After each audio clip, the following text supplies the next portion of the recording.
Assalomu alaykum aziz kuzatuvchilar, bizni kuzatuvchilar.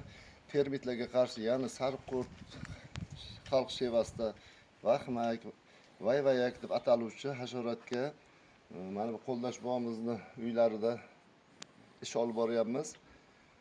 Qo'ldosh bobo, bizni adresimizni qayerdan oldingiz? Qayerma qishlog'idan oldik kelib ketgan ekansiz.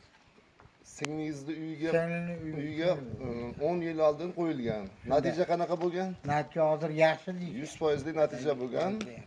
Xudo xolasa mana bu qizingizni uyiga endi bizni chaqirib 10 yildan keyin qo'ydiryapsiz. Shunaqami? Shunday. O'zingizni tanishtirib yuboring, qaysi qishloqdansiz? Men Nurafshon qishlog'idan Ismoilov Qo'ldosh bo'laman. Mana shunday sariq qurt tushganini eshitib, shularga murojaat qildik. Mana kelib sal aniqlashyapti, nasib bo'lsa yo'g'alar endi.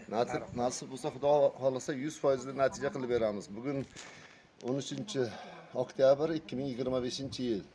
10 yil oldin mana shu singillarning uyida qo'yib berganmiz, ishlab berganmiz, yo'qolib ketgan. Mana rahmatlarini aytyaptilar.